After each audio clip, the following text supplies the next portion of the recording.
আচ্ছা, তোমার স্বপ্নকে কি সবাই ছোট করে দেখে? প্রতিদিন কাজ করতে করতে মনে হয় আমার জীবন কি এভাবেই শেষ?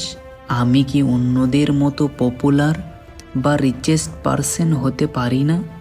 যদি সত্যি তোমার মনে এই প্রশ্নগুলি জাগে, তাহলে আজকের এই ভিডিওটি তোমার জন্য। ভিডিওটি স্কিপ না করে পুরোটাই দেখো। একটা ছেলে ছিল যে সকালে ট্রেনের পাশে দাঁড়িয়ে টিকিট চেক করত আর রাতে একা একা ভাবতো, আমি কি কোনোদিন ইন্ডিয়ার জার্সি পরতে পারবো? তাকে দেখে কেউ অনুপ্রাণিত করতো না, কেউ ক্লাব দিত না, কেউ বিশ্বাস করতো না, ইভেন কেউ কেউ বলতো এই ছেলে বেশি দূর যেতে পারবে না, বা এইভাবে সে ইন্ডিয়ান ক্রিকেটার হতে পারবে না। কিন্তু ঠিক এই ছেলেটাই হলো একদিন কোটি কোটি মানুষের ভরসা। যখন সারা দেশ ভয়ে কাঁপে, যখন চাপ থাকে 11 জনার মাথায়, তখন এই একজন মানুষ যে শান্ত থাকবে, আর সেই শান্ত থাকাটাই একদিন ইতিহাস হবে। এই গল্প শুধু ক্রিকেটের না, এই গল্প হলো আমাদের বিশ্ববিখ্যাত ক্রিকেটার MS ধোনির।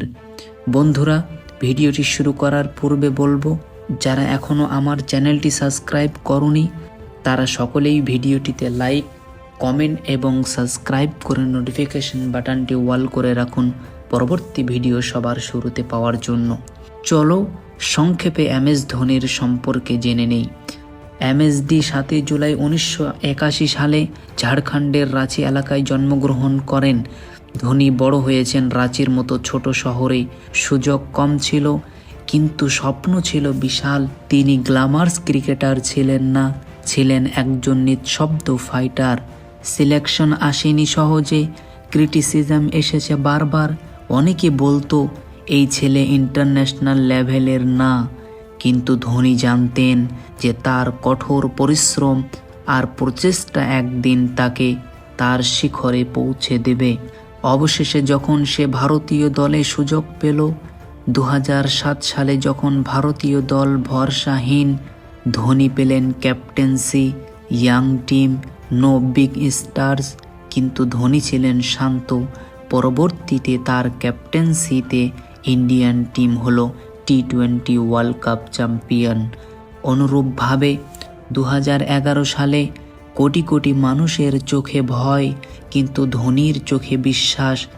শেষ ওভার, শেষ চাপ, আর সেই iconic 6, again India become world champion. Win বা লস, ধোনি কখনো বদলাননি, কারণ তিনি বিশ্বাস করতেন প্রসেস ঠিক থাকলে রেজাল্ট অলওয়েজ পজিটিভ আসে। লাইফ মেসেজ ফর আজ, ধোনি আমাদের শেখান সবাই চিৎকার করে লিডার হয় না, কেউ কেউ নীরবতা দিয়ে ইন্সপায়ার করে। তোমার জার্নি স্লো হতে পারে, কিন্তু ডিরেকশন ঠিক থাকলে ডেস্টিনেশন মিস হয় না।